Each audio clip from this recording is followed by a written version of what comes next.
Vous qui aimez l'histoire, l'art, la littérature, la culture, le droit, la politique, l'économie, la spiritualité, la gastronomie, la science ou la technologie, Screenshot.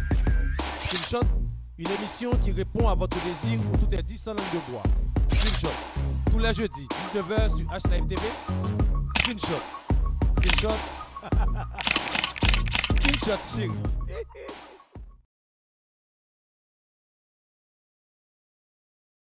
Bonsoir.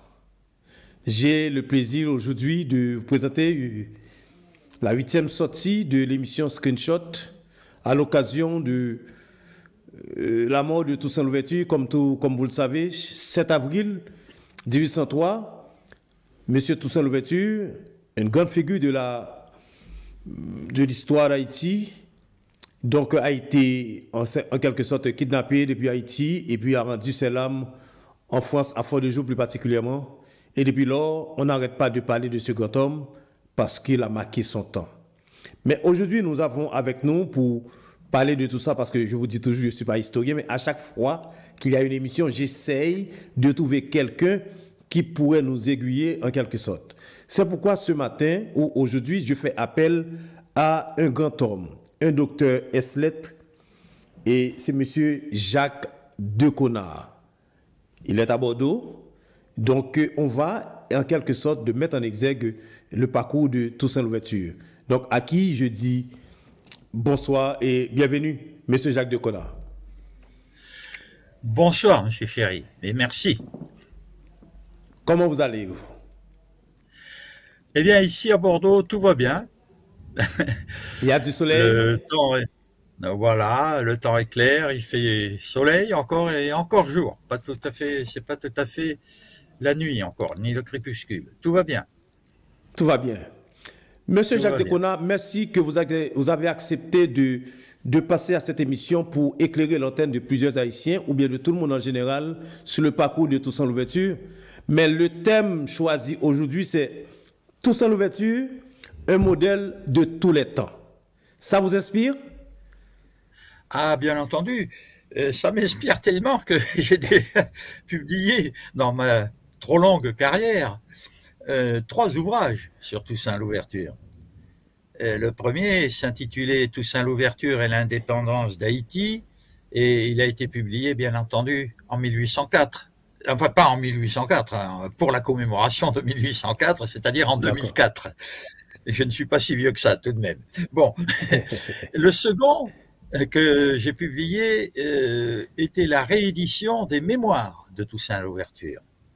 Alors, le premier étant un recueil de témoignages sur Toussaint Louverture avec plusieurs historiens avec qui j'ai travaillé, comme Jean Fouchard, comme Gabriel Debiens, David Guégus aux États-Unis. C'était en quelque sorte aussi Marie-Antoinette Meunier en France. C'était en quelque sorte un hommage aussi à mes confrères, en même temps qu'à Toussaint Louverture, et un témoignage de ce qu'ils avaient écrit sur lui, avec, et naturellement, ce que moi j'avais à ajouter sur certains points.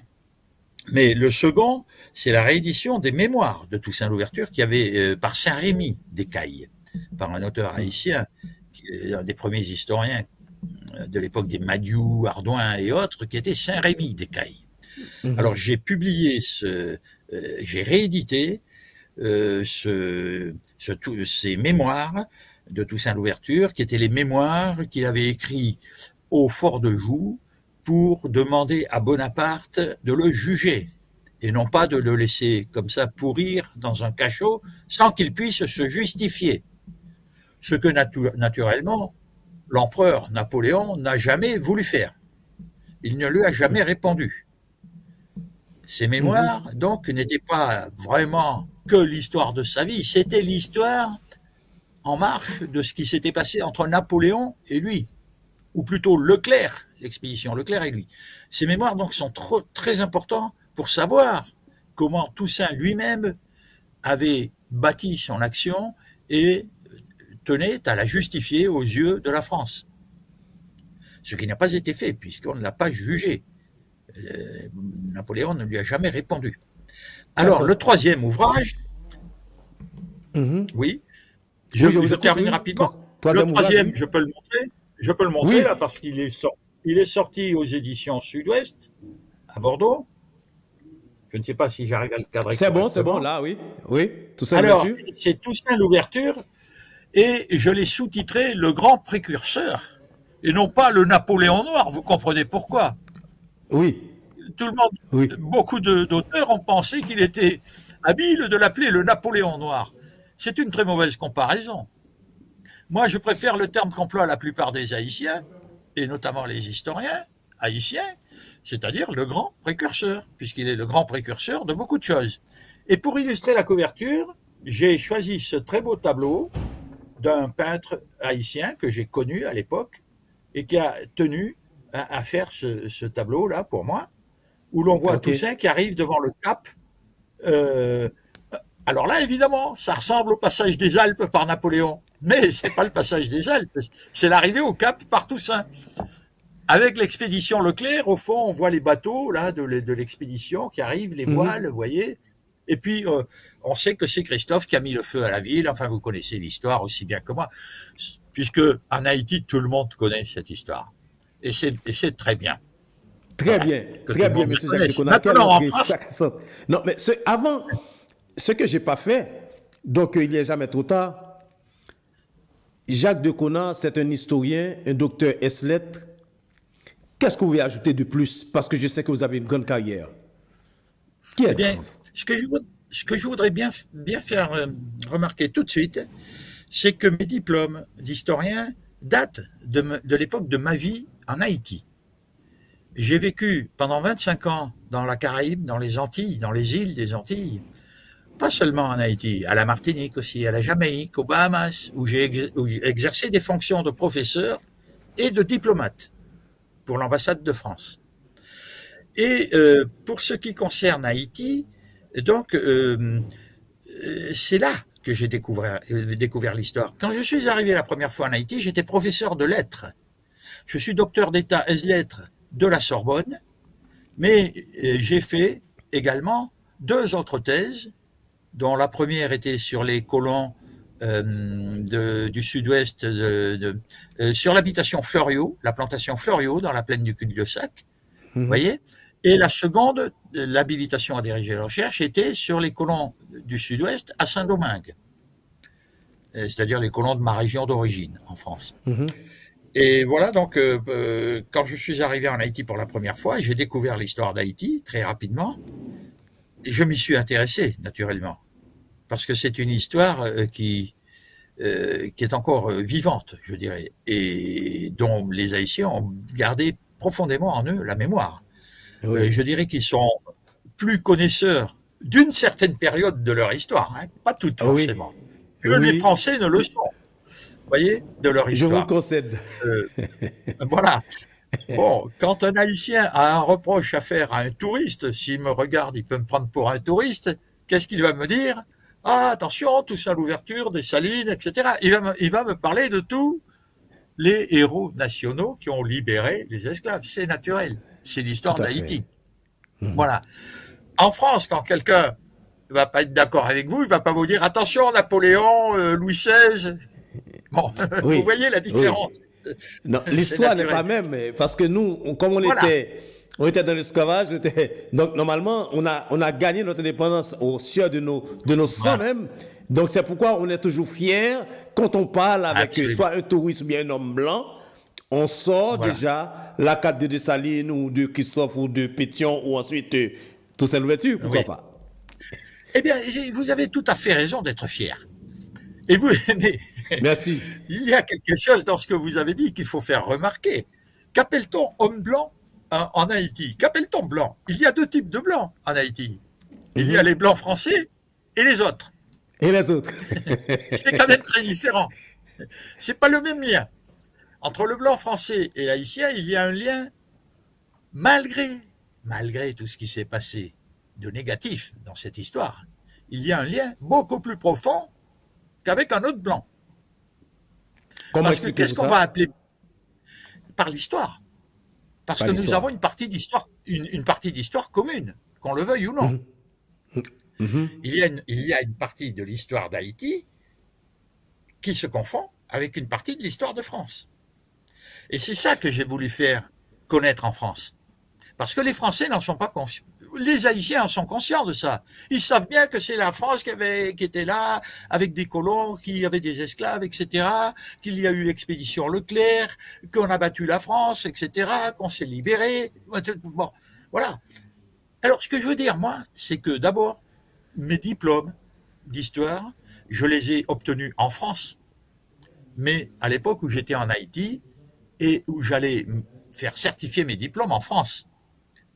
En même temps, je travaillais au sein de la Société haïtienne d'histoire qui m'avait fait l'honneur de m'accueillir sous l'égide des grands anciens que vous connaissez, Alain Turnier, Gérard Laurent, Laurent Saint-Just, Georges Corvington, Roger Gaillard, Wow.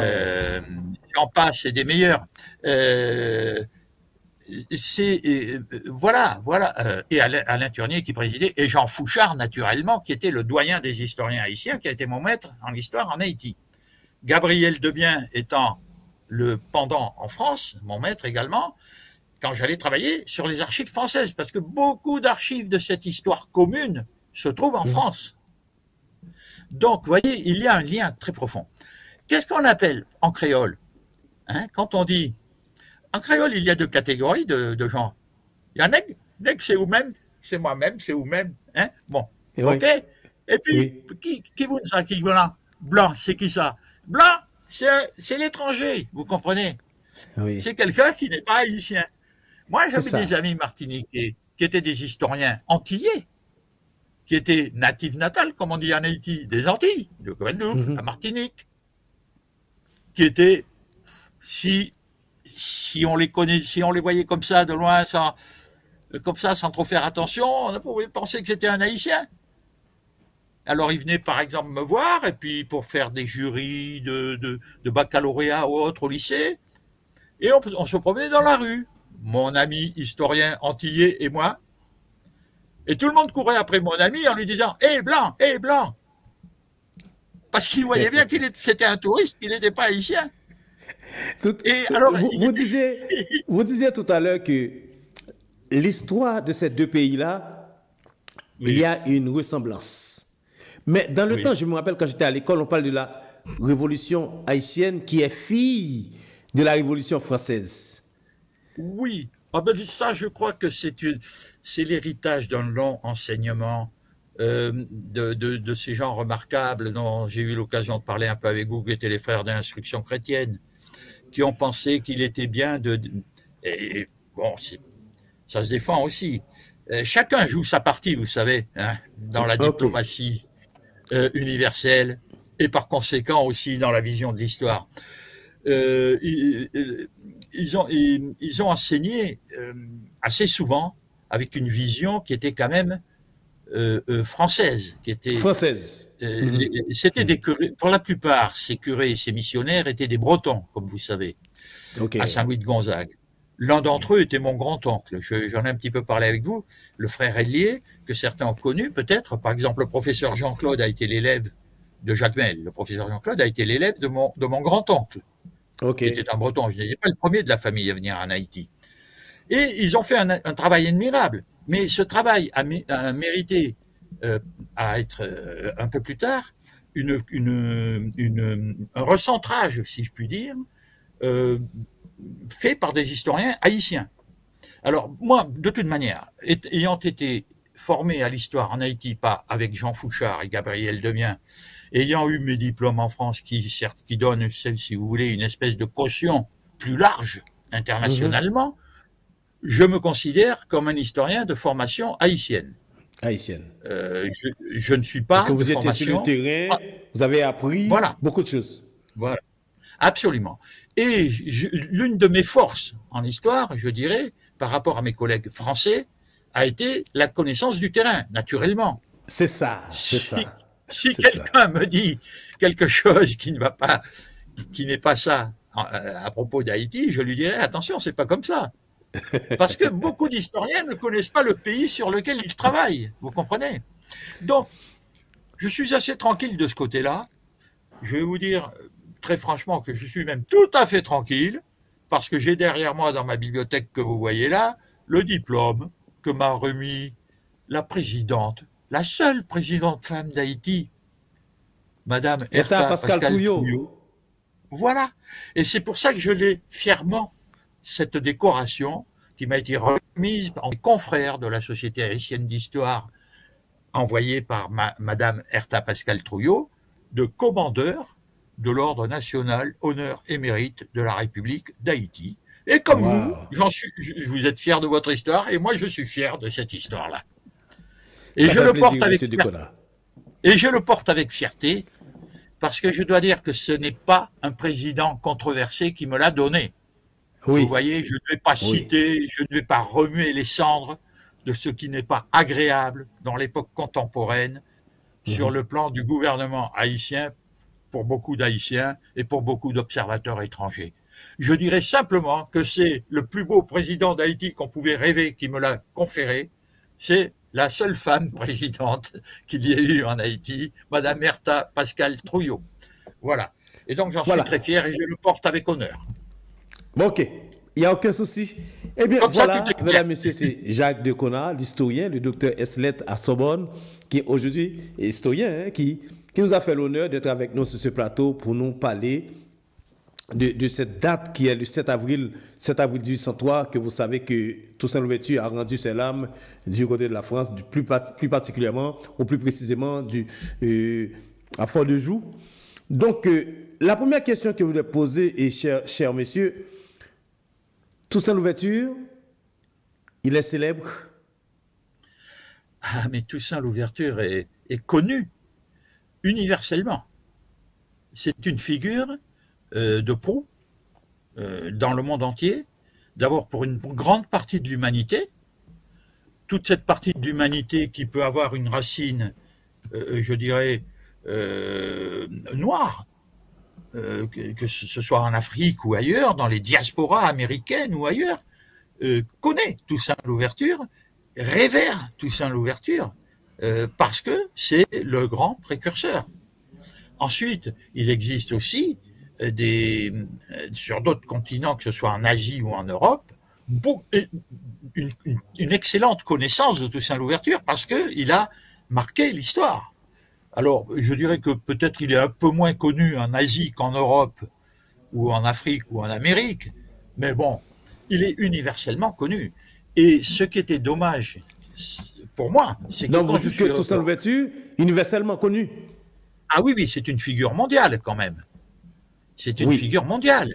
Ah, écoutez, il suffit de vous promener... n'importe où, vous allez trouver, je sais pas moi, en Afrique notamment, vous allez trouver des statues représentant Toussaint Louverture, vous allez trouver des monuments. Dernièrement, on a fait encore un monument aux États-Unis pour la bataille de Savannah, où l'on voit les volontaires haïtiens, bon, on connaît Toussaint Louverture. Mais Toussaint Louverture est connu. Il a donné lieu à des poèmes dans plusieurs langues, notamment en langue anglaise, Wordsworth, etc. Il a donné lieu en France à des ouvrages importants de Schœlcher, qui a fait une vie de Toussaint Louverture, de Lamartine, qui a écrit Toussaint Louverture pour le théâtre.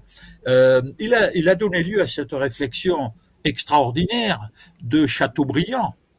Quand même, les Mémoires d'outre-tombe, Chateaubriand, c'est un phare de la littérature française qui nous a dit, écoutez bien, c'est important, la manière dont il a renversé la coupe qu'on nous présentait à boire. Il a dit, Chateaubriand, le Napoléon blanc a imité et tué le Napoléon noir. C'est-à-dire Toussaint Louverture. Vous voyez l'image, il a renversé l'image que beaucoup renvoient en parlant de Napoléon noir. Parce que vous l'avez dit à l'époque qu'il y avait deux grands hommes, on dit que Napoléon et Toussaint Louverture. Oui. Ah bien voilà, à cette époque-là. Au moins sur le plan militaire, on peut dire qu'il y a eu affrontement entre ces deux grands hommes militairement, et de toute manière, Toussaint, bon, on ne va pas le nier, Toussaint a fini par perdre, puisqu'il a été arrêté, comme vous savez, même si c'est traîtreusement, et même s'il avait très bien résisté, la guerre de 6 mois, comme on l'appelle, mais il a perdu, puisqu'il a été embarqué il a été embarqué pour cette triste fin au fort de Joux, où Napoléon ne lui a jamais répondu. Il a écrit plusieurs fois, et c'est ce qu'on voit dans ses mémoires. Mais pour être jugé, il voulait, pour l'histoire. Toussaint était très attentif à la vision que l'histoire ensuite aurait de lui. Et cette vision, oui, mais quand Toussaint a été incarcéré à Fort-de-Joux, il a demandé, il a écrit à Napoléon en mettre occasion pour lui demander pour qu'il puisse juger, pour savoir de quel crime qu'il avait commis, pourquoi il est transféré jusqu'ici. Mais c'est dit que Napoléon n'a jamais répondu à Toussaint Louverture. Jamais. Et c'est pitoyable. C'est pitoyable, c'est dommageable, c'est antidiplomatique, c'est tout ce qu'on veut, c'est cruel. Et Napoléon lui-même l'a profondément regretté.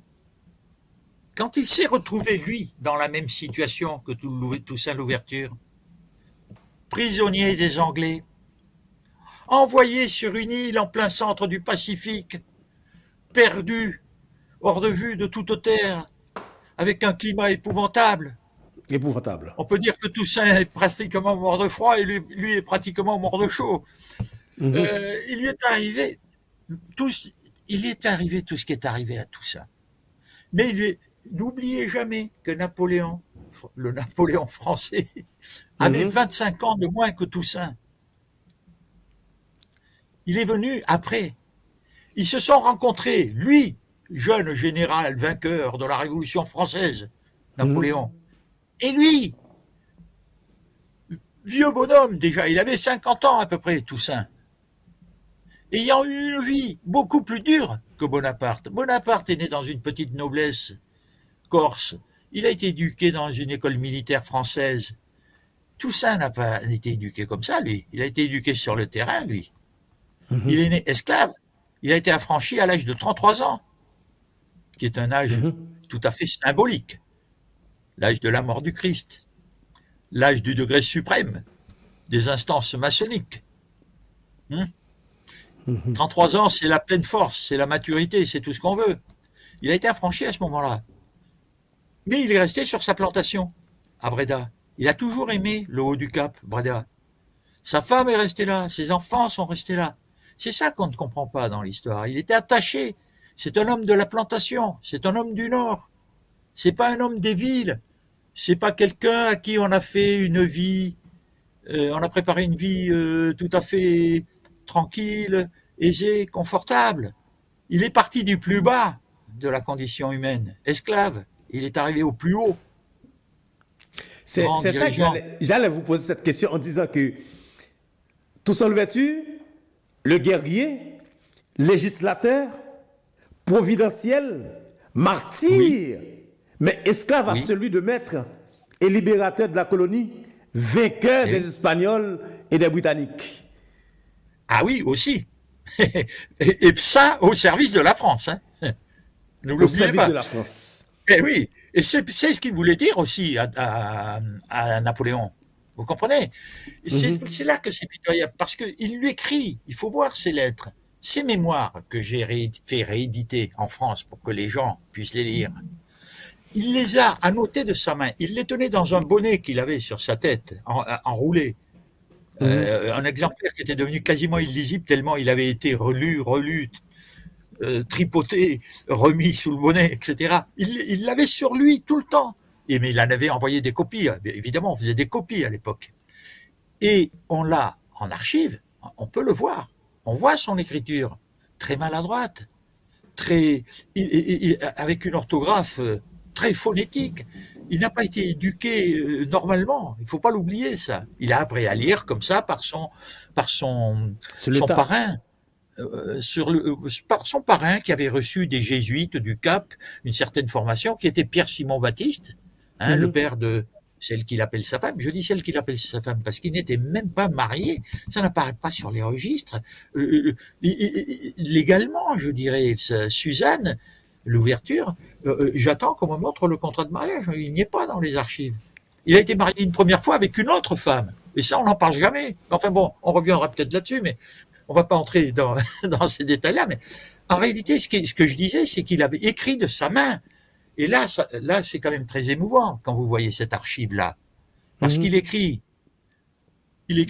mon général avec des fautes. Ok. Père de tous les militaires. Père de tous les militaires. Vous savez comment ces soldats l'appelaient à Toussaint? Ils l'appelaient Papa Toussaint. Ah ben lui, il fait la même chose avec Bonaparte. Il écrit père de tous les militaires. Et il écrit mal en plus. Il écrit père P-A-I-R-E et de tous les militaires et R-E. Son orthographe n'est pas bonne. C'est mal écrit, c'est tout ce qu'on veut, mais c'est le cœur qui parle. Et il lui dit. C'est le cœur, tout à fait. On ne va pas corriger les fautes d'orthographe là. Mais oui, il essayait de comprendre ce qu'il voulait traduire, absolument. Exprimer. Vous savez, même le professeur de français, ancien professeur de lettres que je suis, là, il passe sur l'orthographe très vite, hein, parce que c'est très émouvant. Essaie de comprendre ce que l'homme voulait exprimer. Absolument. Mon général, père de tous les militaires, j'en appelle à vous. J'en appelle à vous. Écoutez-moi, lisez-moi, lisez. Enfin, je résume là. Hein. Voyez ce que j'ai à vous dire. Voilà pourquoi je me suis battu. Voilà pourquoi ce n'est pas moi qui ai eu tort, mais le général Leclerc. Évidemment, il ne pouvait pas lui dire c'est vous qui avez envoyé le général Leclerc. Il dit que c'est le général Leclerc. D'une façon voilée ou diplomatique. Voilà. Parce il ne faut jamais oublier une chose. Toussaint Louverture, s'il a pu avoir un tel parcours, c'est ça qui fait l'admiration de tous les publics. Comment on fait pour partir du plus bas pour arriver au plus haut? Tout le monde voudrait faire ça.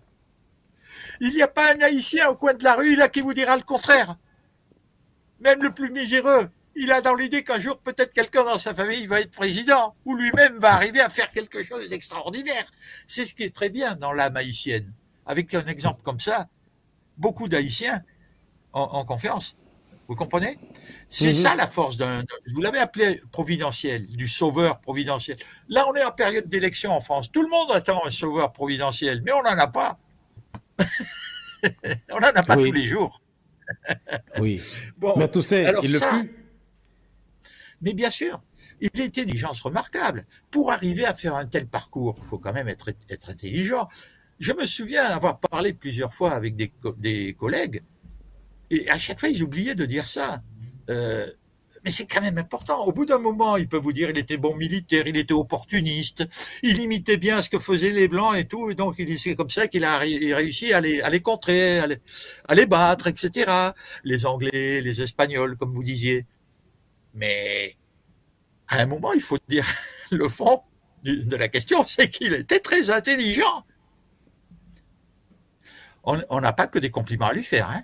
Si vous lisez mon ouvrage, vous verrez qu'il y a des choses qu'on peut lui reprocher. Certains ne s'en sont pas privés. Bon, on ne va pas entrer là-dedans. Pour l'instant, on va y revenir. Donc déjà, nous allons prendre la première pause de l'émission parce que normalement c'est comme ça l'émission de Screenshot. Donc normalement c'est une première pause et puis on revient pour la suite. Restez branchés.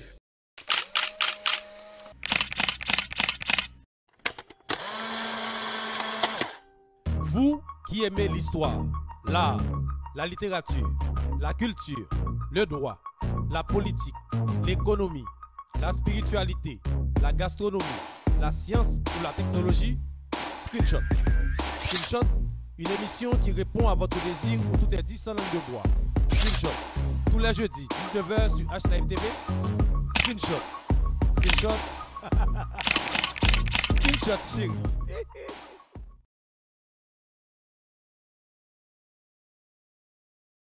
On est de retour pour la suite de l'émission Screenshot et 7 avril, donc date mémorable concernant le grand précurseur de notre indépendance. Je vais parler de Toussaint Louverture qui a rendu ses larmes à fort de jour en France. Aujourd'hui, nous avons l'honneur d'accueillir sur ce plateau l'historien, docteur S-Lettres à Sorbonne et M. Jacques Deconard depuis Bordeaux, qui accepte de nous parler, parce que lui, il a écrit plusieurs ouvrages, mais le dernier, c'est le grand précurseur sur Toussaint Louverture dans ses recherches. Donc, encore une fois, merci, docteur. Acceptez aussi de nous faire l'honneur de parler de Toussaint Louverture en cette date qui est si précieuse, si importante pour nous. C'est 7 avril, la mort de Toussaint Louverture. Mais en 1791, lors de la cérémonie de Bois Caïman, est-ce que, d'après vous, Toussaint Louverture a joué un rôle? Oui, clairement et fortement, il a joué plus qu'un rôle, il a tout organisé. Expliquez-nous, docteur. Alors, c'est un peu compliqué et ça va être parfois difficile à avaler. Je comprends. je préfère prévenir tout de suite. Okay. Il n'y a pas eu un, mais deux bois caïmans. Premièrement. D'accord. Celui qu'on nous désigne habituellement sur l'habitation Le Normand de Mézy, juste à côté de l'habitation Breda du Haut du Cap, est le lieu d'une première réunion qui a eu lieu, qui était une réunion organisée par Toussaint Louverture, à laquelle ont été conviés 200 commandeurs, dont certains étaient, la plupart étaient cochers.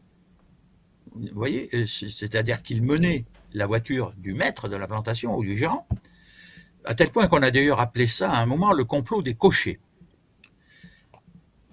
Mais ils y avaient tous un statut soit de commandeur, soit le cocher, c'était déjà quelqu'un qui était important sur une habitation. Aujourd'hui, on dirait le chauffeur du président, vous voyez, ou quelque chose comme ça. Donc, c'était des gens d'influence. C'est-à-dire que ces 200-là étaient capables d'entraîner 10 fois plus de monde derrière eux, 20 fois plus, 30 fois plus, 100 fois plus. Quand on est commandeur sur une plantation où il y a 150 ou 200 esclaves, hein, on est déjà quelqu'un qui a beaucoup d'influence.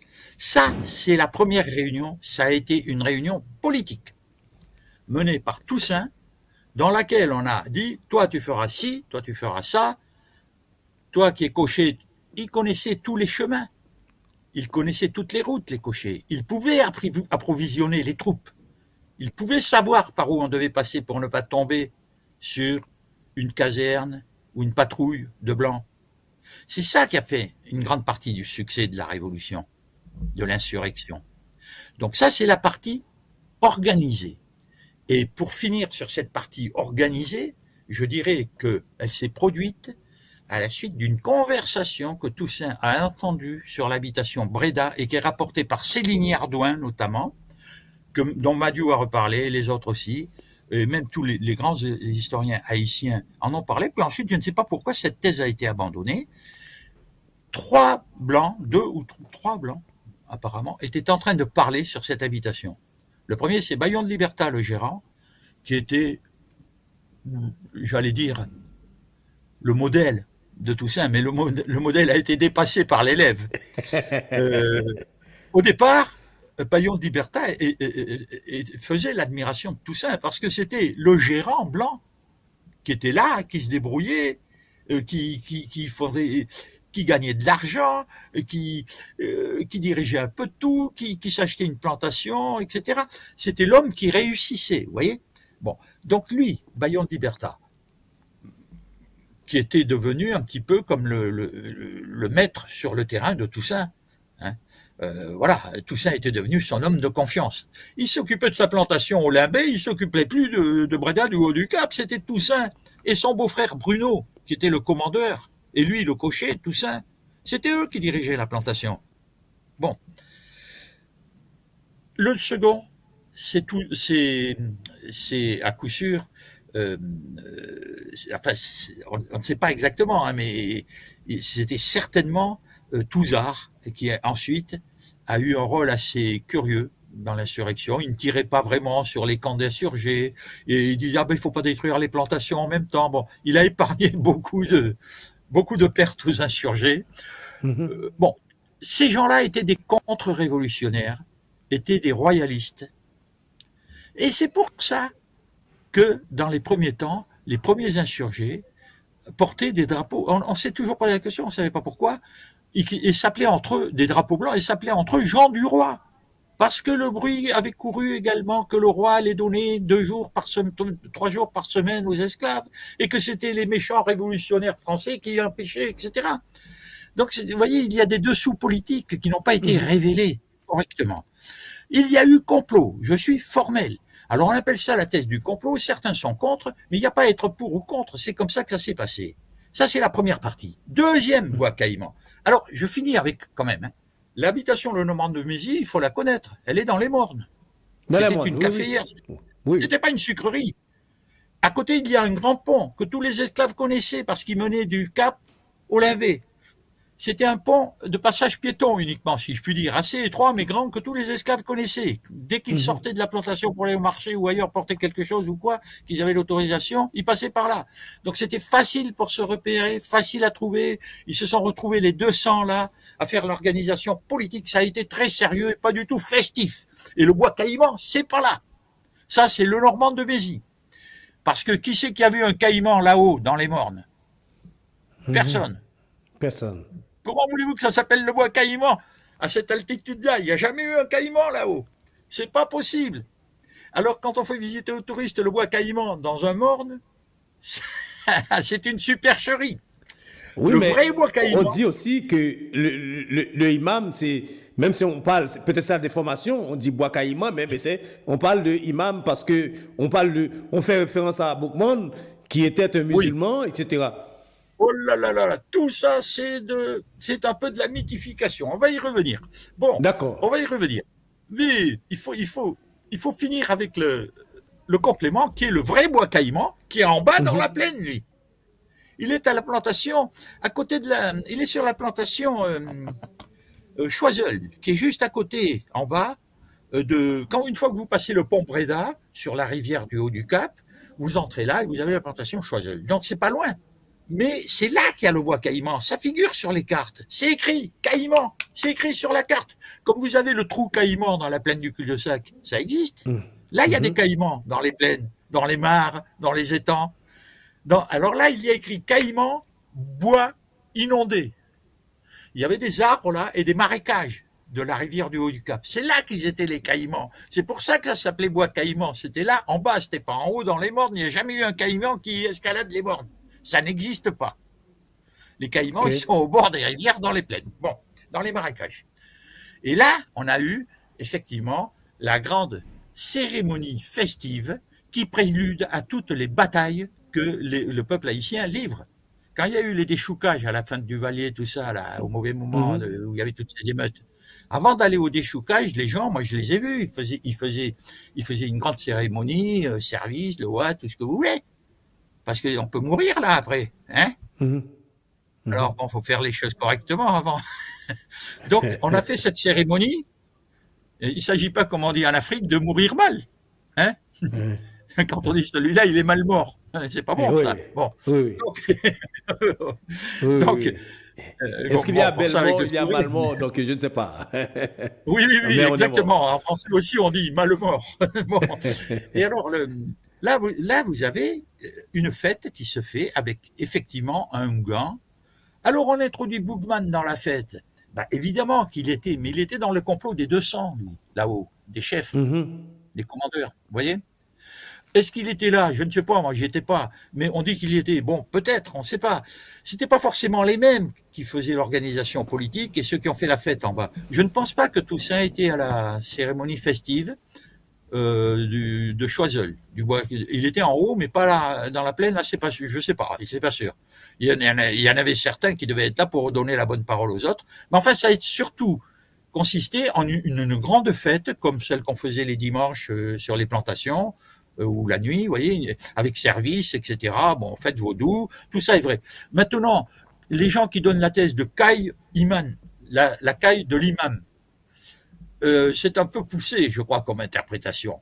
Moi, je vois le caïman, tout simplement, c'est beaucoup plus simple. Je ne vois pas pourquoi on va chercher la thèse de la caille imam. Donner une importance à la religion musulmane qu'elle n'avait pas forcément dans les ateliers d'esclaves. Jean Fouchard a fait beaucoup de recherches là-dessus. Il a trouvé quelques esclaves islamisés, mais pas beaucoup. Donc, faire penser que le vaudou est une espèce de succursale de l'islam, ça me paraît un peu gros quand même. Ok. Vous comprenez, si on dit c'est la caille imam, ben ça y est, le vaudou est mort. Hein. C'est l'islam qui commande. Un imam, c'est un prêtre de l'islam. Le prêtre du vaudou, ça s'appelle un Hungan. On est bien d'accord. C'est ça. C'est ça. Donc, je réfute cette interprétation de caille imam. Et puis ensuite, comme je vous dis, le bois caïman, c'est une cérémonie festive qui s'est faite une semaine après. Et alors certains ont cru qu'il fallait faire tout de suite l'insurrection, ils se sont trompés, il y a eu des interrogatoires, ils l'ont dit, on a fait une réunion là, et ils l'ont dit qu'il y avait eu 2 réunions même certains. On a fait une première réunion en haut, une autre en bas, etc. Ça, voilà quelque chose de très important que j'ai, comment dire, éclairci, me semble-t-il, ces derniers temps. J'ai été suivi par des gens comme Léon-François Hoffmann, qui n'est plus avec nous, malheureusement, de l'université Princeton. David Guégus en a beaucoup parlé aussi. Mais j'ai été, moi, sur le terrain, le premier à aller vérifier ces affaires-là à partir des cartes qui étaient dans les archives françaises où on voyait le lieu dit Caïman sur l'habitation Choiseul. Et cette thèse du complot, si elle n'est pas valable pour la Révolution française, la thèse du complot révolutionnaire pour renverser la royauté, je veux bien, pourquoi pas, que ce soit pas valable là. Mais là, j'ai pas d'opinion tranchée, c'est possible. Mais pour Haïti, en tout cas, c'est la seule insurrection, soulèvement, c'est le seul soulèvement d'esclaves révolutionnaires qui a réussi dans le monde. Il faut bien voir ça quand même. Tous les autres ont échoué. Pour que ça réussisse, il faut bien que ce soit organisé, n'est-ce pas? Tout à fait. Sinon, parce qu'en Haïti, on est très anarchiste, vous savez. Tout le monde pense qu'un individu, à lui, va changer tout. Oh, moi-même, écoutez, je vais m'occuper de ça, moi-même, même personnellement, ok? C'est ça quand vous entendez en Haïti. Hein? Monsieur Jacques Deconat, donc... Mais le collectif, il faut l'organiser. Attendez, juste une chose pour terminer, mon cher chéri. Il y a un proverbe haïtien qui résume toute ma pensée. C'est complot, puis il faut passer Wanga, oui? Oui. Oui, complot, puis il faut passer Wanga. Oui. Voilà. Bon, ok. J'adore cette expression, ce proverbe haïtien. Donc, voilà, et mesdames, messieurs, c'est l'historien docteur Eslet de Sorbonne qui est avec nous aujourd'hui pour nous parler un peu de Toussaint Louverture, le grand précurseur. Donc, après avoir parlé de 1791 sur la cérémonie du bois caïman, donc là, monsieur Jacques Deconat, est-ce que Toussaint Louverture, donc, tantôt il était dans le camp d'Espagne, des Espagnols, tantôt dans le camp des Français, tantôt dans le camp des Anglais. Donc c'est ça qu'on appelle le revirement de Toussaint Louverture. Cette époque-là, comment vous pouvez expliquer à nos téléspectateurs qui nous regardent actuellement, parce qu'on parle de revirement de Toussaint Louverture. Est-ce qu'il n'était pas sérieux? Pourquoi de temps à autre il est dans ça ou ça? Au contraire, il était très sérieux, depuis le début je vous le dis, et pour moi ça s'explique très facilement par rapport à ce que je viens de vous dire. Au début, Toussaint, il n'est pas du tout révolutionnaire, il est royaliste. Quand on est royaliste au début, on ne peut pas être avec ces petits blancs français qui viennent porter la révolution et mettre le désordre dans la colonie. Puisqu'il est royaliste, il fait confiance au gouvernement en place, le gouvernement royal. Parce que la révolution, elle ne s'est pas faite du jour au lendemain en France. Pendant un certain temps, le roi était encore là, on ne lui avait pas encore coupé la tête, hein. On essayait de faire une monarchie constitutionnelle avec des gens, notamment de la région de Bordeaux, qui s'appelaient les Girondins, qu'on a guillotinés, hein, les extrémistes, on va dire, les montagnards, les jacobins. Parce que tout ça, il avait un projet fédératif avec la France. Au départ, il était royaliste, il était autonomiste, c'est-à-dire qu'il voulait que la colonie et sa liberté, les esclaves leur liberté aussi, en liaison avec la France. Il n'a jamais dit qu'il voulait couper avec la France. C'est Napoléon qui l'a poussé à ça, l'expédition Leclerc. La constitution de 1801 de Toussaint, elle est autonomiste, elle n'est pas indépendantiste. Vous voyez ce qui se passe en Corse actuellement, c'est la même chose. Actuellement? D'ailleurs, Toussaint est né en Corse. Napoléon Bonaparte est né en Corse. Toussaint est né dans une île lui aussi. Il voulait le statut comme la Corse, en gros, pour faire simple. Autonomie, ce que réclament les Corses aujourd'hui, et qu'on va peut-être leur donner, si on n'est pas aussi bête que Napoléon. Napoléon avait les yeux tournés vers Rome. Il voulait imiter le Saint-Empire romain germanique, la Rome antique, vous voyez tout le décorum de ces aigles, etc., de ces abeilles qu'on voyait partout. Hein, et voilà. Et il n'avait pas les yeux tournés vers l'Amérique. Il avait les yeux tournés vers la vieille Europe et vers Rome. Vous voyez, c'est ça qui l'a trompé. Bon. Alors, ça s'explique facilement. Donc, au début, tout ça, eh bien, comme les autres grands leaders des insurgés, Jean-François, tous, ils se tournent vers l'Espagne, bien sûr. Ils sont au service des Espagnols qui sont royalistes et qui n'ont pas aboli l'esclavage. C'est ça qui est extraordinaire. Mais en 91, la France n'a pas aboli l'esclavage non plus, hein, en 89. Ce n'est qu'en 93 que les commissaires civils Paul Vérel et Santonax vont abolir l'esclavage. Vous comprenez? Il faut voir sur la chronologie comment ça évolue. Donc Toussaint, il ne fait pas n'importe quoi. Il va, au début, dans ses idées. Il est royaliste, donc il est avec les Espagnols. Il est contre les désordres de la Révolution française. Ensuite, il passe à la France après avoir eu un échange avec Lavaux de correspondance, un échange très important. Il a trouvé dans les Français quelqu'un qui était d'accord avec lui pour mener un combat qui consisterait à libérer les esclaves et à conserver la colonie comme une province autonome de la France. C'est ça au départ. Quand il est arrêté, on serait bien en peine de dire quelles étaient exactement les idées à ce moment-là de tout ça. Il a fait en tout cas, et ça c'est un document, on ne peut pas aller contre, une constitution autonomiste. Dans laquelle il est dit tout de suite que Haïti, enfin Saint-Domingue à l'époque, reste français. Voilà. Ça, on ne peut pas dire le contraire, c'est comme ça. Est-ce qu'il avait en vue, dans un second temps, l'indépendance? C'est possible. Mais ça, c'est de l'uchronie, comment dire. C'est pas de l'histoire prouvée par des documents. C'est quelque chose qu'on imagine qui aurait pu se passer. Comme il est mort, on ne peut pas savoir. Ok, mais là, après tout ça, Vivement Toussaint, et il était, comme vous dites, vous venez de dire qu'il était royaliste. Mais qu'est-ce qui s'est arrivé pour que Bonaparte demande au général Leclerc d'embarquer Toussaint Louverture pour amener jusqu'ici? Eh bien voilà. Alors, Bonaparte, il a le défaut de tous les... Allez, je vais employer un terme peut-être... tous les hommes politiques qui ont une tendance à l'autocratie. Tous les autocrates, vous voyez. Je ne vais pas aller jusqu'à dictateur, bon, c'est pas la peine d'employer des mots que certains pourraient contester. En tout cas, c'est un autocrate. Il y a un chef, c'est moi.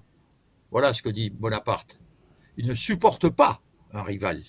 Il a déjà fait le coup à un autre Haïtien célèbre. C'est le père du romancier Alexandre Dumas, qui est né, le père d'Alexandre Dumas. Vous savez que le lycée français s'appelle Alexandre Dumas en Haïti, c'est pas pour rien.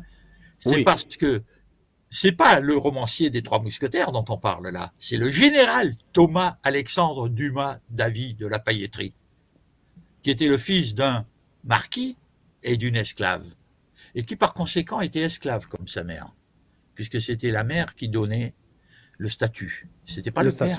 Vous pouviez être fils d'un marquis, d'un général de qui vous voudrez, du blanc le plus haut placé dans la hiérarchie, si la mère était esclave, s'il y avait eu une liaison, une histoire, un roman, tout ce que vous voudrez. Vous voyez pourquoi il avait de l'imagination romanesque, Alexandre Dumas? Parce qu'il était le fils d'un marquis et d'une esclave. Il s'est heurté profondément avec Bonaparte, qui était un insulaire comme lui. Avant Toussaint Louverture, le premier général, deux couleurs, j'ai pas dit noir. Les gens en France disent noir, comme ils disaient noir pour Obama. C'est pas vrai, c'est deux couleurs.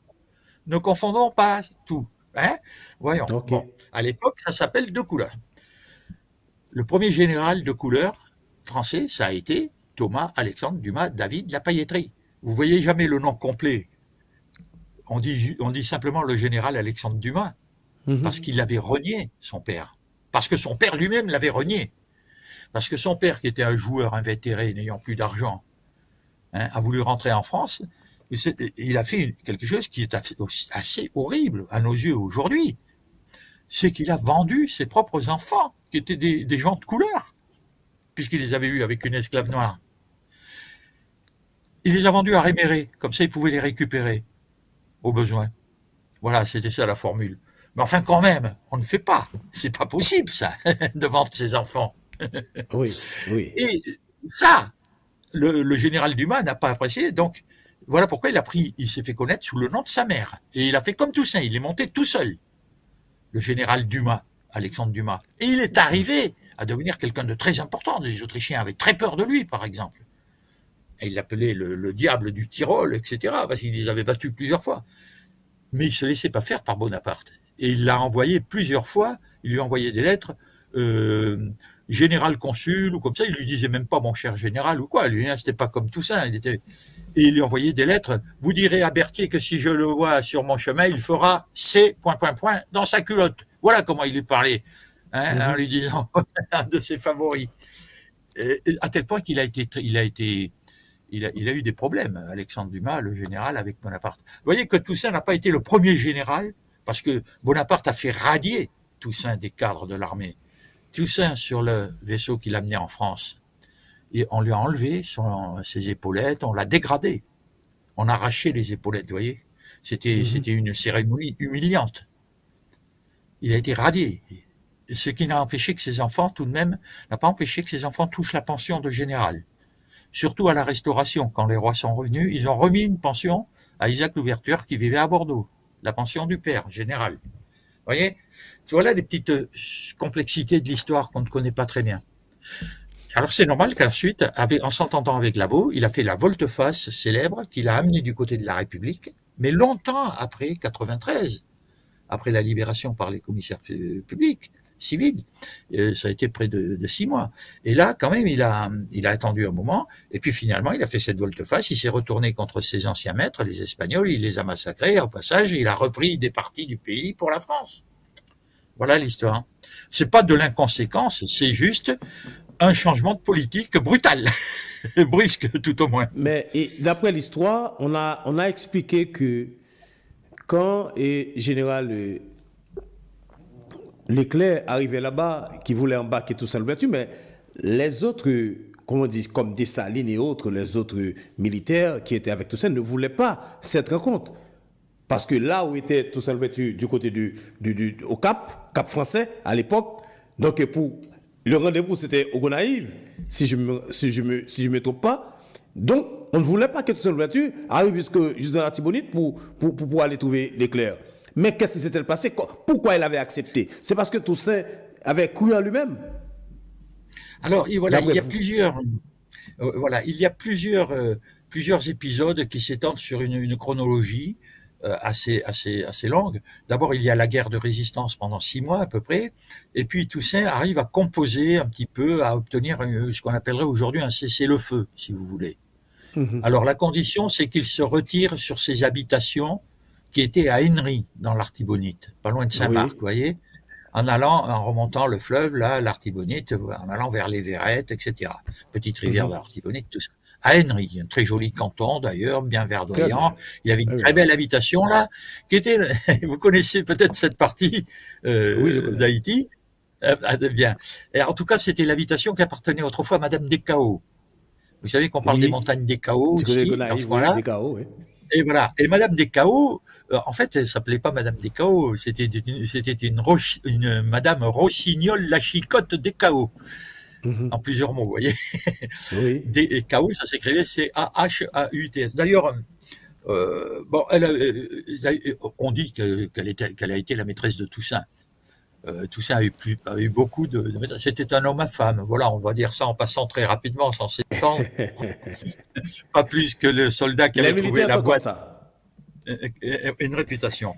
C'est pas plus que, on va pas s'étendre plus que le soldat qui avait trouvé la boîte avec toutes ses mèches de cheveux de toutes les couleurs, comme on disait à l'époque, et qu'il a porté à son officier, lequel officier a dit: oh là là, je veux pas savoir, faites-moi disparaître ça tout de suite. Il y avait trop de dames de colons compromises dans cette affaire. Donc, Madame Lartigue et d'autres. Bon, mais en tout cas, il était maître de cette habitation qu'il avait eue par Madame Descaos. Il lui avait acheté ou il lui avait donné, allez savoir. Et c'est là qu'on l'a arrêté. Parce qu'il s'était retiré là, il continuait, il vivait tranquillement sur son habitation, avec ses gens qui travaillaient pour lui, avec quelques troupes qui étaient restées très fidèles près de lui, mais très peu, quelques, on va dire, sa garde, rapprochés, dont une partie d'ailleurs étaient des gens du régiment de Béarn, des Français de cette région-là, du sud-ouest de la France, des Béarnais, le régiment de Béarn. C'était sa garde personnelle, elle était magnifique, c'était de très beaux soldats. Mais là, pour en venir au fait, on est venu le voir sur cette habitation. Leclerc a envoyé quelqu'un pour le demander avec lui, de se concerter avec lui pour lutter contre les irréductibles marrons qui étaient dans les mornes, vous voyez, et pour assurer l'ordre. Il a dit, bon, c'est très bien, on a fait un cessez-le-feu, la paix est là, tout le monde est tranquille. Venez avec nous, cher général, pour discuter de la manière dont on va faire pour arrêter les incursions des marrons, etc. Donc il est allé à cette entrevue.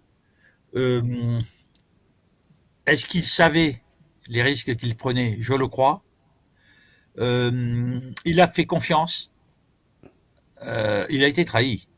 Parce qu'à peine arrivé sur l'habitation, Leclerc a disparu. Et c'est Ferrari, je crois, qui est entré, ou je ne sais qui. Et on s'est saisi, militairement parlant, de tout ça. On l'a attrapé à bras le corps. Et vous voyez l'ironie du sort. On l'a mis sur une frégate qu'il a amenée des Gonaïves au Cap et qui s'appelait La Créole. On lui a fait ça à lui, Créole, puisqu'il était né sur... tous ceux qui naissent dans la colonie sont des créoles, qu'ils soient noirs, blancs, de couleur ou quoi. C'est un créole, tout ça. Créole du Nord, c'est un créole. Bon. On le met sur la Créole. Et au Cap, on le transfère sur un vaisseau pour l'amener prisonnier en France. Négrier. Lui porte un nom aussi extraordinaire, c'est le héros. Mais on dirait qu'ils ont fait exprès ou quoi? Oui. Le créole devient le héros. Et le héros? Est-ce que Toussaint, en allant à cette entrevue fatale, où on l'a trahi, il a été arrêté par trahison, personne ne nie ça, est-ce qu'il savait déjà ce qui allait se passer? Est-ce qu'il avait compris? Ça, c'est les questions que je me pose et qui n'ont pas de réponse. Est-ce qu'il avait compris qu'en allant là, il allait être pris et peut-être qu'il risquait sa vie et qu'il allait être pris, emprisonné? Peut-être pensait-il qu'on allait le garder à Saint-Domingue, qu'il ne savait pas si... Est-ce qu'il pouvait imaginer qu'on allait le mettre en France, dans le coin le plus éloigné de la mer et le plus glacial possible de la France, près de l'Allemagne, là-bas? Ça, non. Mais est-ce qu'il n'a pas pensé à un moment qu'il valait mieux que ça finisse comme ça et qu'il fallait une espèce de martyr, je dirais? C'est un martyr, oui. C'est un martyr. C'est un et martyr. Ça, c'est un point. Et voilà. Et ça, c'est un point pour les autres. Vous savez, ceux qui suivent. Parce que, en faisant cela, au lieu d'arrêter la guerre, on l'a relancée. On l'a relancée. C'est là qu'il a prononcé ses paroles célèbres. Ces paroles célèbres. En m'arrêtant, on a fait que couper le tronc de l'arbre de la liberté, mais il repoussera car les racines sont profondes et nombreuses. Elles sont profondes et nombreuses. Voilà. Et sur cette trace que Jean-Jacques Dessalines et Écho ont mené leur bataille. Absolument. En sachant quand même que ça justifie presque les questions que je me pose là. Quand il dit ça, il a une conscience que ce qui se passe là, ça le dépasse largement. Le tronc de l'arbre de la liberté, c'est plus important que lui. C'est plus important que lui, oui. Eh bien oui, c'est ça qu'il dit en fait. Il dit, ça fait rien, que je sois là ou que je sois pas là, ça va reprendre, ça va continuer. Et on va gagner. Parce que par le fait... Parce que lui, il ne voulait pas être indépendant, il voulait être autonome. Parce que si aujourd'hui, on m'embarque, eh bien, on va être libéré. Absolument. On va aller plus loin que ce qui est on va aller plus loin que ça. Prévu.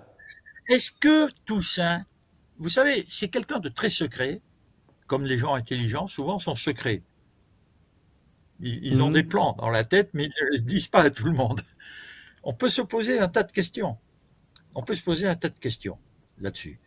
Le fait est que Bonaparte, quand il s'est retrouvé tout seul dans son île, à Sainte-Hélène, là-bas. À Sainte-Hélène?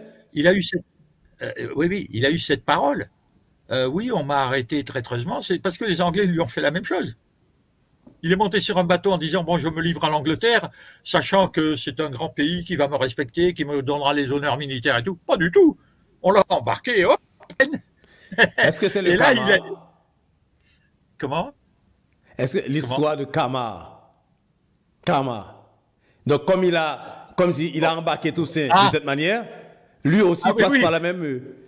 Ah oui, oui, oui, oui, on peut l'interpréter comme ça. Moi, je dirais que tout ce qu'a fait Bonaparte, c'est fait à l'imitation de ce qui était arrivé à tout ça. Parce que finalement, comme Bonaparte est arrivé après, il avait 25 ans de moins, comme je vous dis, il a tout fait, il a fait les mêmes choses que tout ça, il a fait les mêmes parcours, mais beaucoup plus condensés, rapides, mais c'était la même chose.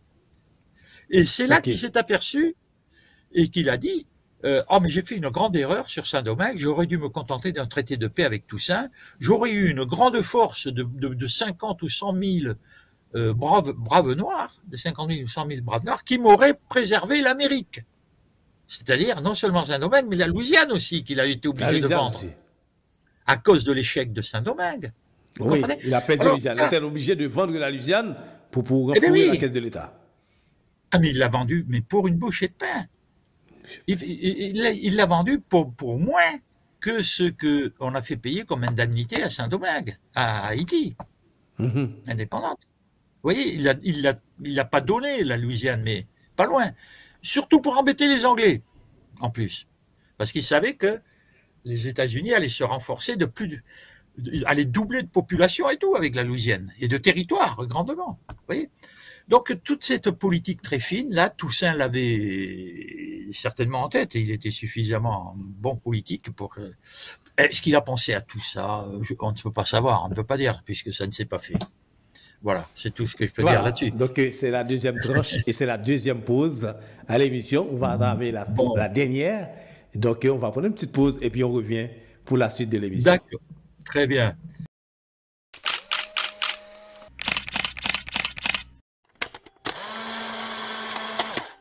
Vous qui aimez l'histoire, l'art, la littérature, la culture, le droit, la politique, l'économie, la spiritualité, la gastronomie, la science ou la technologie, Screenshot. Screenshot, une émission qui répond à votre désir où tout est dit sans langue de bois. Screenshot, tous les jeudis, 19h sur HLive TV. Screenshot. Screenshot. Screenshot, chérie.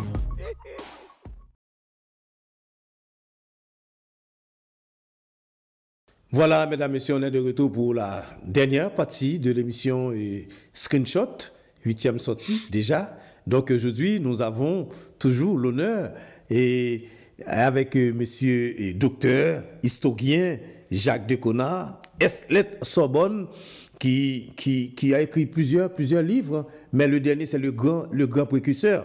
Donc, il nous fait l'honneur d'être avec nous aujourd'hui sur le plateau pour parler de cette date, 7 avril, qui est une date mémorable dans l'histoire d'Haïti, parce que vous savez très bien que Toussaint Louverture, le précurseur de l'indépendance, le Spartacus noir, pour certains, donc c'est lui qui a tracé le chemin, qui a ouvert le chemin pour que le pays soit indépendant. Mais aujourd'hui, vous savez très bien, et ensuite, il a été embarqué par l'expédition du général Leclerc, donc arrivé à échouer jusqu'en France, au Fort de Joux. Donc c'est là qu'il a rendu ses larmes. Mais d'après le dire du docteur Jacques Deconat, donc Toussaint Louverture a passé toute sa vie dans la prison, a écrit à Napoléon Bonaparte pour lui demander de lui présenter devant son juge naturel, de manière pour savoir réellement qu'est-ce qu'il a commis, pourquoi il est là. Mais malgré tout, il n'a jamais eu la chance de voir un juge pour qu'il savait de quoi et pourquoi il était là. Et c'est ça, docteur. Exactement. C'est ce qui est à la fois anormal et bien triste et cruel. Il n'y a pas d'autre mot à dire. Tout à fait. OK.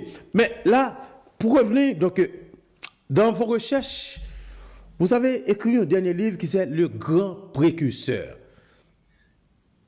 Oui.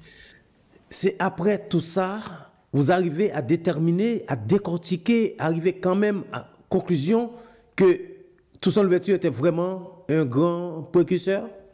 Oui. Alors, c'est le sous-titre, je dirais. Le titre, c'est Toussaint Louverture. Si j'aurais pu intituler seulement Toussaint Louverture, le livre se serait vendu quand même. Mais j'ai tenu à préciser le grand précurseur, parce que c'est vrai que le nom est connu dans le monde entier, comme je vous le disais au début.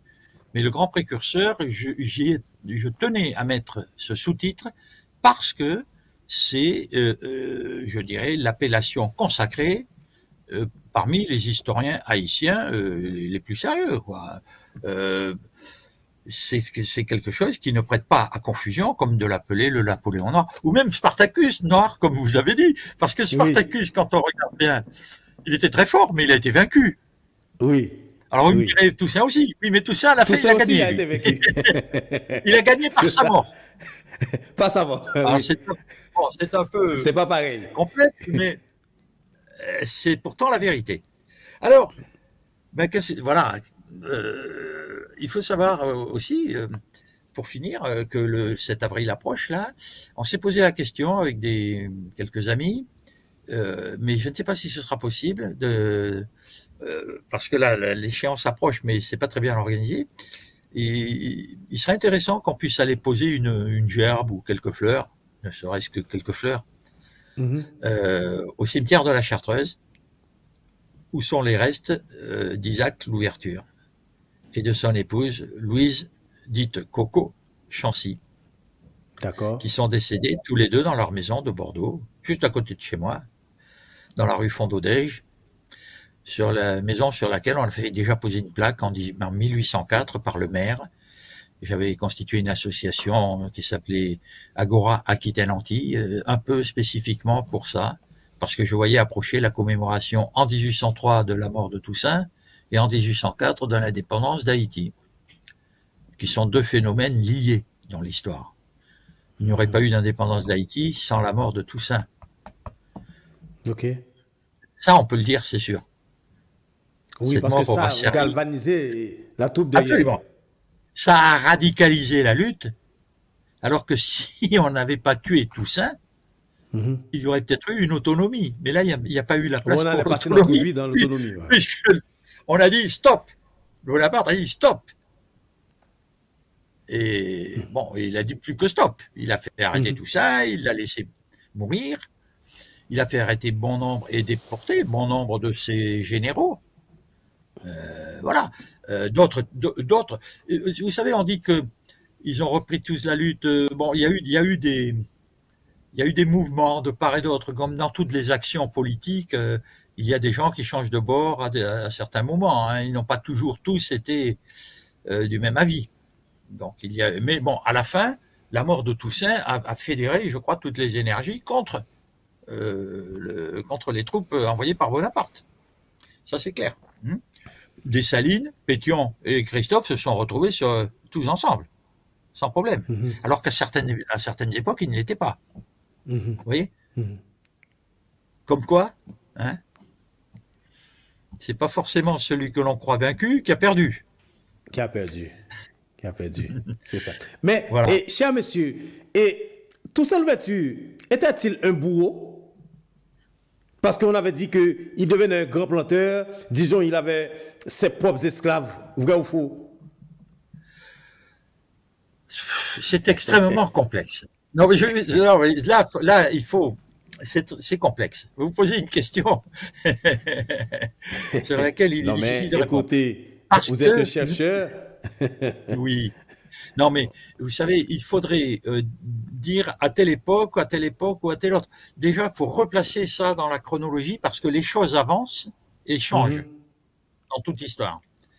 Il faut le replacer aussi dans un contexte plus large, qui est un contexte économique qui s'impose à tout chef d'État. Il faut le replacer aussi dans toutes sortes d'autres conditions qui font que il y a des choses surprenantes dans la Constitution de 1801. Il y a des choses très surprenantes. Il y a une chose qui est certaine, c'est que on veut quand même, en 1801, tout ça ne fait pas comme Bonaparte. Il revient pas sur la liberté des esclaves. Ça, c'est acquis. Et il est acquis que l'haïtien est un homme noir, c'est dit dans toutes les premières constitutions, dans celle de 1805 de Dessalines aussi, hein, qu'il est libre, etc. Et que, bon, ensuite, il y a eu d'autres clauses, mais ça, c'est acquis. Mais Toussaint dit que si l'on manque de bras, on ira chercher des bras à la côte. C'est dit ça dans la Constitution. Bon, évidemment, il est sous-entendu qu'arrivant en Haïti, ils seront peut-être libres, mais enfin quand même, on va pas aller chercher en Afrique encore des gens. C'est la traite. Bon, c'est pas forcément la même. Bon, il y a des petites choses comme ça qui sont difficiles à comprendre parce qu'on n'est pas dans l'époque. On voit ça tranquillement, nous, depuis notre fauteuil de 2022. Mais on n'est pas en 1801. Bon, ceci dit, comment il a traité les gens sur les plantations? Il les a traités militairement. Il est militaire, lui. Alors, c'était déjà un petit peu le cas sur les plantations bien tenues. L'esclave, le moins mal loti, celui qui était le moins malchanceux, pouvait être sur une plantation qui était un général français, par exemple, hein, ou un ancien officier de marine, parce qu'il y en a eu qui s'était retiré sur une terre et il avait organisé militairement sa plantation.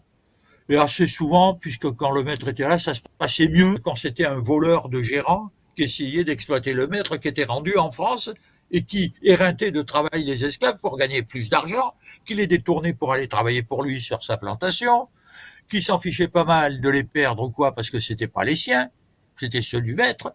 Vous comprenez? Donc, que Toussaint ait eu une politique rude, dure envers les travailleurs, les nouveaux libres, c'est sûr. Son propre neveu Moïse lui a reproché. Il y a eu une insurrection, il a fait fusiller Moïse. Ça, c'est une réaction de militaire, c'est dur. Il a pratiqué ce qu'on appelait sur les plantations le caporalisme agraire. C'est-à-dire qu'ils étaient encadrés comme des troupes, les esclaves. Il leur a dit, attention, mes amis, il ne s'agit pas de traîner par là, à droite, à gauche. Hein, il faut être bon catholique, le travail. bon père de famille. Le travail, c'est la santé. Il va falloir travailler. Mais on dit ça, paraît-il dans la Constitution de 1801, on dit que c'était un bras de fer parce que Toussaint Louverture était tellement discipliné, rigide, c'est-à-dire que il a bien précisé, la Constitution était basée sur la religion, le travail et l'État. Oui, exactement. C'est ça? Oui, tout à fait. Et tout à fait, mais c'est ce qu'il a voulu faire. Et c'est un peu sa responsabilité de chef d'État, vous comprenez? Quelle a été son attitude vis-à-vis Il n'y avait du qu'un vaudou, jour de repos, que le dimanche. Alors là, écoutez, je n'ai plus les précisions exactes sur ce plan-là, il faudra que je revoie la question, mais il appliquait en gros les mesures qui avaient été mises en place par les commissaires civils qui avaient décrété la liberté au nom de la France en 93, Paul Vérel et Santonax. Il y avait deux projets. Celui de Paul Vérel et celui de Santonax qui n'en était pas un. La tête pensante, c'était Paul Vérel. Paul Vérel, lui, avait une excellente idée, à mon sens. Il voulait donner la terre des plantations des émigrés, des colons qui avaient émigré, en collectivité aux travailleurs de la plantation, c'est-à-dire aux anciens noirs, esclaves, nouveaux libres. Santonax lui a dit, bon, non, vous êtes libre, allez, va, tu es libre. Mais qu'est-ce qu'il devient, l'esclave qui est libre? Qu'est-ce qu'il fait? Comment il gagne sa vie? Comment il mange? Comment il est soigné? Qui s'occupe de lui?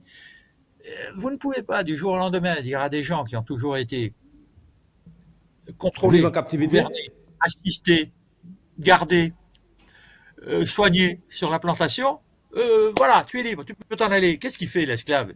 Il s'en va dans les mornes, il va faire son petit jardin. C'est pas forcément comme ça que se bâtit un grand État non plus pour l'économie, vous voyez. Donc Toussaint, il avait tout ça dans la tête, tout ça. Et lui-même, Toussaint, n'a jamais racheté sa femme ou ses enfants.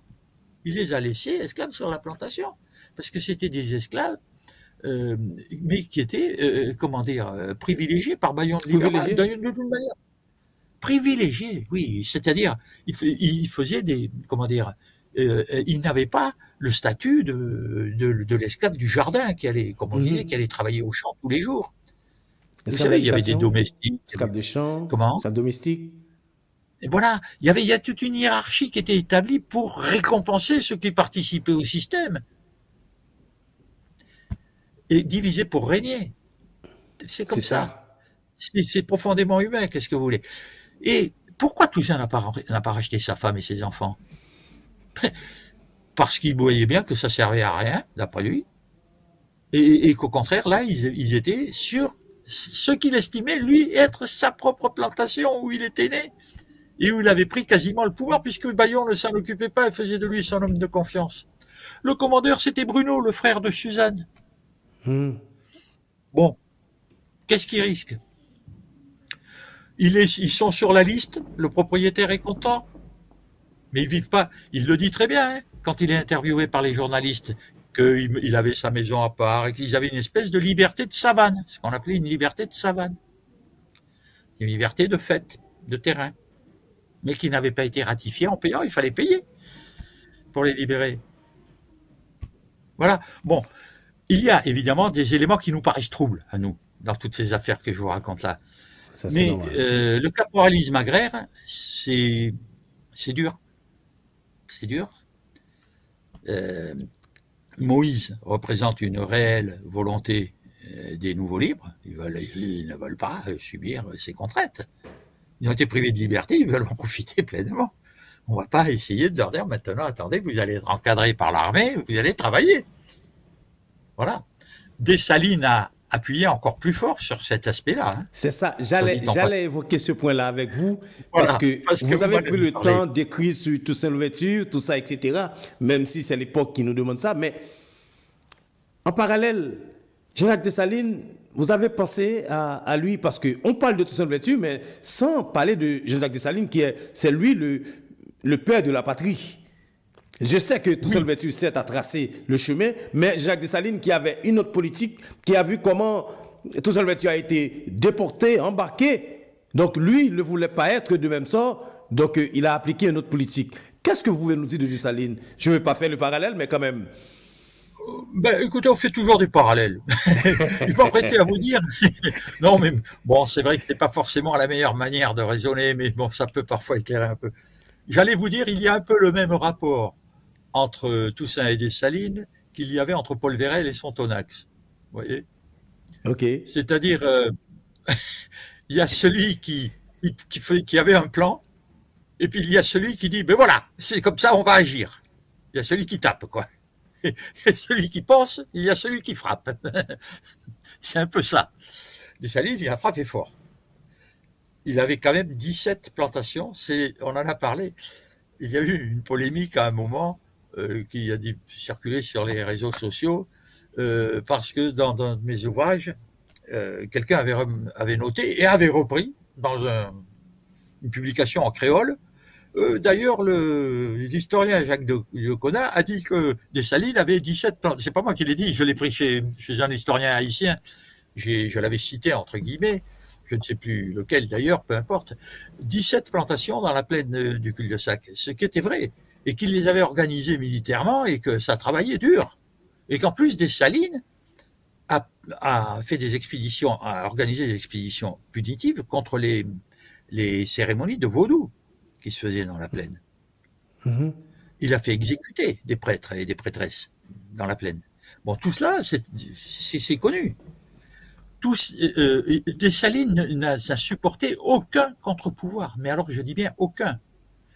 Toussaint a été un peu plus tolérant, je dirais, dans ce domaine-là, pour l'époque. Nous, ça nous paraît aujourd'hui différent, mais pourquoi? Parce que Toussaint, tout simplement, déjà, il était dans ses affaires un peu occultes, il était franc-maçon, hein, Toussaint, faut pas oublier ça. Hein. Il était franc-maçon. Dans la loge La Réunion Désirée, à Port-au-Prince, il y avait son propre frère, Paul. Donc, si Toussaint l'avait pas autorisé, le frère, il serait pas allé. Hein. Il y avait Belair, son héritier présomptif. Donc, il y avait là 2 personnages de la famille. C'était son neveu, en plus, Belair. Hein. Comment Toussaint aurait-il pu autoriser qu'il y ait des francs dans une loge maçonnique qui, en principe, est secrète, hein. C'est ça que n'aimait pas Dessalines. Il ne voulait aucune concurrence de pouvoir secret ou autre. Tout ça laissait un peu flotter avec les francs-maçons, par exemple, lui. Bon. Donc, ça, vous voyez, toutes ces petites choses, on ne les sait pas forcément. Alors, le caporalisme agraire, effectivement, ça a été dur. Moïse a soulevé cette insurrection parce que c'est lui quand même qui était à la tête.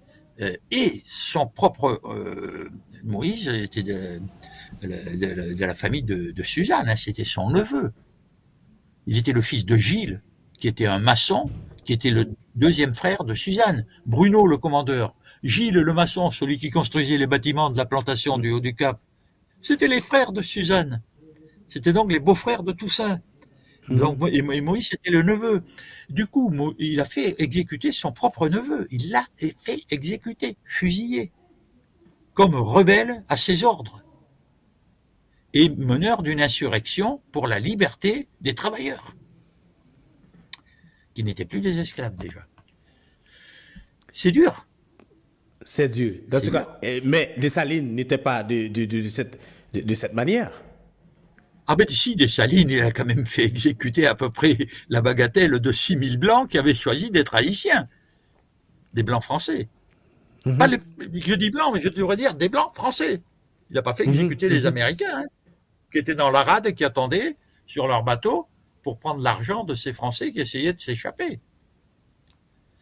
Parce que ça a été un massacre organisé, comme vous savez. Ça aussi, c'est dur. Je crois qu'il faudrait en parler. Entre guillemets. Je ne sais pas quoi vous dire. Moi, je pense qu'il faudrait en parler davantage de cette affaire. On n'en parle pas, c'est vrai, parce que c'est difficile. Comme tous les sujets épineux, on essaie de les éviter. Mais c'est pas. Moi, je me demande pourquoi, et je parle de l'histoire en général, presque dans les autres pays, mettent Toussaint Louverture plus en lumière que Jean-Jacques Dessalines, alors que pour nous, les Haïtiens, on estime que Haïti et Jean-Jacques Dessalines a fait un travail colossal aussi à libérer le pays. Oui, écoutez, vous avez dit j'estime, donc toute opinion peut se défendre. Hein. Il faut essayer aussi de comprendre les autres opinions. Ce que fait Dessalines, et pas seulement lui, hein, d'ailleurs, s'il n'avait pas eu conscience d'un large assentiment derrière lui, parmi ses généraux, ses officiers, et le peuple. Et le peuple. Tout le monde est dans cette affaire. Hein. Oui, mais ce qu'il fait, on parle, c'est celui qui est en chef, c'est lui qui mène la troupe, et voilà, on parle de lui. On voit ce qui se passe aujourd'hui avec une guerre qui est en cours en Europe. Hein, vous voyez. En Europe, oui, tout à fait. Okay. Voilà. Bon. Mais on a aussi les dirigeants qu'on se choisit dans un pays. Hein. Voilà. Donc Dessalines est arrivé au pouvoir. N'oubliez pas qu'il a fini par être assassiné par ce même peuple. Et évidemment aussi par les officiers mulâtres, entre autres. Là aussi, il y a eu quand même une organisation. Mais enfin, aucun cultivateur de la plaine du cul-de-sac n'a prévenu Dessalines que, au Pont-Rouge, les troupes qu'il attendait, c'était pas ceux qu'il croyait, ses troupes à lui, mais c'était les troupes des mulâtres du Sud qui allaient lui tirer dessus. Personne ne lui a dit ça. Ils le savaient, les paysans. Vous savez, en Haïti, tout se sait. Il a traversé toute la plaine, personne n'est allé à son joie lui dire attention, attention, empereur, on va vous tuer, etc. Personne. Il y a juste Charlotin Marcadieu qui a essayé de le protéger à la fin, de se mettre devant les balles. Parce qu'il était trop dur. Il a été dur sur ces plantations, sur ces 17 plantations, plus que tout ça. Mais vous savez aussi, comme moi, comme on dit, quand Dessalines revenait du Sud, quand il disait ce que je viens de faire dans le Sud, si ces gens ne se soulèvent pas contre moi, c'est qu'ils ne sont pas des hommes. Vous estimez que c'était trop fort? Qui se devait se soulever? Pardon? Qui pouvait se soulever contre lui? C'est ça. Il était le maître. Il a gagné la guerre. C'est lui qui a fini la guerre. Oui. Vous savez, c'est très difficile, les guerres. Vous voyez ce qui se passe aujourd'hui. Qui peut, à ce moment-là, tenter de faire quelque chose? Il y a quelqu'un qui a essayé. Est-ce que vous savez, est-ce qu'on sait en Haïti, il faudrait le dire, il y a des choses. Là, je crois que cette question, elle est importante pour que Haïti purge son histoire d'un événement important, difficile à gérer dans les têtes, vu de l'étranger d'une manière qui n'est pas très favorable. Ah oui, ça, faut le dire. Hein. Exploité par le docteur Duvalier, quand même. N'oubliez pas que sous Duvalier, on a atténué l'image de Toussaint pour valoriser celle de Dessalines. Dans la simple idéologie de Papadoc, qui était celle du noirisme. N'oubliez pas que dans l'acte d'indépendance d'Haïti, il y a des signatures de toutes les couleurs, et je dis bien de toutes les couleurs. Des signatures de noirs, des signatures d'hommes de couleur. Ne soyons pas simplistes comme les Américains, à dire il n'y a dans notre pays que deux races, entre guillemets, des blancs et des noirs. C'est ça, les États-Unis. Et même en France, les gens ils disent Obama, il est noir. Mais non, Obama, il n'est pas noir. Obama, c'est un homme de couleur. De couleur. C'est pas la même chose. Ça fait déjà 3 classes différentes au lieu de 2. Ouais. Parce que c'est facile. Vous avez vu ce que ça donne, le schéma binaire? Les blancs, les noirs. Les blancs, très bien, ils sont vainqueurs, ils interdisent aux noirs. Les noirs sont vainqueurs, ils massacrent les blancs. Est-ce que c'est comme ça que ça doit fonctionner? Et les gens de couleur, qu'est-ce qu'ils font là-dedans, alors, eux? Je trouve que c'est très bien qu'ils soient là. Parce que ça complique la situation. Et plus c'est compliqué, plus on doit faire attention. Bon. N'oubliez pas que la signature, donc, de l'acte de l'indépendance est faite par des généraux et officiers noirs, de couleur. Ça, c'est évident. On les connaît, il y en a beaucoup. Hein, et un blanc. Et un blanc. Oui, qui n'est pas général, lui. C'est un officier. Est-ce que vous le connaissez? Est-ce que vous connaissez son nom? Peut-être, quand vous allez le dire, peut-être je vais voir si je le connais.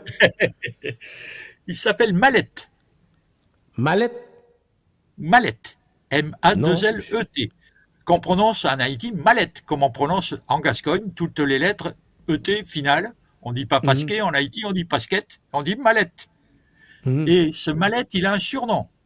Et son surnom, c'est Mallette Bonblanc.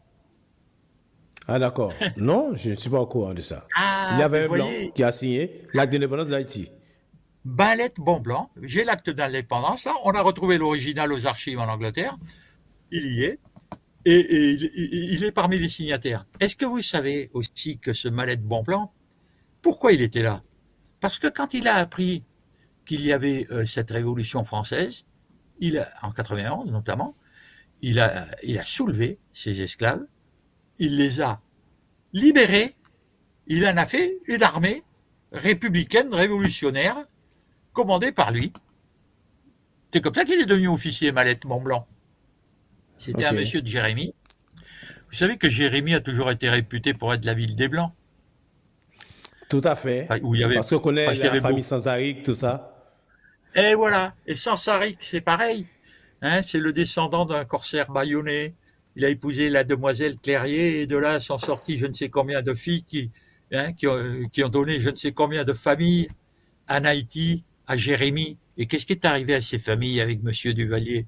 Duvalier a assassiné toute cette famille-là. Assassiné net, comme on dit, en Haïti. C'est Bernard Sanzari qui a eu la chance de quitter le pays, oui. Et c'est pour ça que lui, il a toujours voulu revenir pour débarquer et à son tour se venger de Duvalier qui avait fait mourir toute sa famille. Je vais vous dire, à Bayonne, je connais les Bayonnais, c'est mes voisins. C'est des Gascons et des Basques. Les gens, ils n'aiment pas ça du tout. Ils se laissent pas faire, comme vous disiez. Et Sansaric, c'est quelqu'un qui voulait pas se laisser faire. Hein? Bon, vous savez ce qui est arrivé aussi aux jeunes, les 13 jeunes de Jeune Haïti, là, hein? Avec des exécutions au poteau sur la place du Champ de Mars. Sur la place du Champ de Mars, avec convocation de tous les enfants des écoles pour qu'ils assistent à cette horreur. C'est une horreur. À la file indienne pour assister à ce massacre. À ce massacre. 2 pauvres types sur un poteau, un noir et un blanc. C'était un mulâtre en fait. Hein, c'est puisque Dessalines avait massacré les Blancs. Donc, vous voyez, toutes ces affaires-là sont complexes, ces affaires de couleur. Je crois qu'il faut les purger l'histoire d'Haïti du préjugé de couleur sur toutes ses formes. Il faut arrêter de parler de la question de couleur. C'est un préjugé. La couleur, ça n'a pas lieu d'être dans l'humanité. Qu'est-ce que ça peut faire que quelqu'un soit noir, blanc, ou un peu noir, ou un peu blanc, au point qu'il y en a qui disent qu'il est noir, il y en a d'autres qui disent qu'il est blanc. Puis qu'est-ce que c'est que toutes ces histoires-là? Hein? Vous comprenez? L'humanité, elle est une. Il y a une humanité, il y a des gens qui ont des choses dans la tête et dans le cœur, et qu'ils soient d'une couleur ou d'une autre, ça ne change rien. C'est l'apparence. Voilà. Eh bien, donc, chers messieurs, vous voyez, on va arriver à la fin de l'émission, voilà. Mais je vous laisse le temps de nous placer quelques mots en plus, à savoir que sur le grand précurseur, Toussaint Louverture, oui. Comment vous voulez conclure l'émission de l'émission? Justement, dans la foulée de ce que je viens de dire, une des grandes qualités qui font qu'à l'étranger, il ne connaît pas le même problème de reconnaissance que Dessalines. Vous l'avez posé, le problème, il existe. Oui, il y a beaucoup d'Haïtiens qui pensent que Dessalines... Oui, mais c'est parce qu'ils sont Haïtiens. Mais à l'étranger, de Toussaint, il a cette image de l'homme ouvert, vous comprenez? On lui a reproché, il a rappelé les planteurs, les colons blancs, pour relancer l'économie, etc. Eh bien voilà, ça lui a donné une image quand même plus ouverte. Au lieu de les tuer, il les rappelle. Bon, en même temps, faut pas oublier qu'il a eu une guerre terrible avec Rigaud et le Sud, oui, et qu'il a fait massacrer quand même. Il a fait massacrer, comme Poutine fait massacrer aujourd'hui en Ukraine. Il a fait massacrer des mulâtres, beaucoup. J'ai vu des confrères de la société haïtienne, un confrère en particulier, qui disait « Ah, je ne savais pas que Toussaint avait fait massacrer autant de mulâtres. » Eh ben oui, mais c'est un peu dommage quand on est historien. Je ne sais pas pourquoi il avait dit ça, mais peut-être qu'il avait une petite idée idéologique derrière la tête pour soutenir le pouvoir en place qui avait un peu l'idée, lui aussi, de rabaisser un peu Toussaint, parce qu'il avait rappelé. C'est ce qu'on lui reproche, hein, les deux principaux reproches. Je termine sur des reproches, c'est pas bien. Il faudrait que je termine sur les qualités. Mais c'est pour les déjouer, ces reproches. On a reproché à Toussaint d'avoir rappelé les Blancs, et en même temps d'avoir massacré des mulâtres. Donc, on revient dans cette histoire de préjugés de couleur. C'est pour ça que je dis qu'il faut un grand mouvement dans l'histoire d'Haïti, lancé par des historiens, ce serait très bien, de remise à plat de toutes ces questions qui découlent du préjugé de couleur qui est un préjugé colonial. Il n'aurait pas existé sans le colonialisme. Il n'y a pas de préjugé dans certains pays d'Afrique entre quelqu'un qui est noir et un autre qui est un peu moins noir ou quoi. Il y en a eu dans les pays qui ont été colonisés, comme le Rwanda, etc. Et vous avez vu ce que ça a donné aussi, entre les Hutus, les Tutsis, etc. Ça ne doit pas exister, ça. Voilà, c'est tout. Donc, je voudrais terminer sur ce message. Des descendants de Toussaint, il y en a en Afrique, il y en a en France, il y en a en Amérique, il y en a en Haïti. J'avais comme projet en 1989, pour le bicentenaire de la Révolution, avec le comité haïtien que nous avions fondé avec Jean Fouchard, dont j'étais secrétaire et lui président, de réunir tous ces descendants de la famille de Toussaint Louverture en Haïti. C'était un projet extraordinaire. Je ne sais pas pourquoi ce projet n'a pas abouti. Il faut croire qu'il y avait des gens qui n'étaient pas d'accord. Moi, je trouvais ça très très bien de réunir cette grande famille des descendants de la famille de Toussaint Louverture et de sa sœur Afiba, avec les Chancy, les Legros, tous ces gens-là, dont certains j'ai connu, Gloria Legros, avec qui je faisais des émissions à la télévision haïtienne nationale. Donc, vous voyez, toutes ces familles, les Saint-Macary et d'autres encore, qui sont un peu oubliées, qui sont des familles qui descendent de la sœur de Toussaint, voilà. Tout ça, ça aurait été un projet magnifique. Et j'espère qu'un jour ou l'autre, ça pourra se faire et que ça donne une idée à l'humanité entière de ce que peut être une famille de toutes les couleurs, et même, c'est encore mieux, sans couleur. Tiens, on n'en parle plus, c'est terminé. Voilà. Voilà, ainsi s'achève, mesdames, messieurs, la 8e sortie de l'émission Screenshot. Avec nous, nous avions eu l'historien, le docteur Eslet de la Sorbonne, monsieur Jacques de Cona, depuis Bordeaux, qui était avec nous pour nous parler du livre du grand précurseur de Toussaint Louverture. Comme vous le savez, le 7 mai 1803, il a rendu ses larmes en Fort-de-Joux et en France. Donc, C'était ça que nous voulons mettre en exergue aujourd'hui, comme nous allons chaque année et commémorer la mémoire de notre grand Toussaint Louverture, le grand précurseur de l'indépendance. Voilà, à la prochaine pour une autre sortie, pour la 9e sortie de l'émission Screenshot. Bonsoir à tout le monde.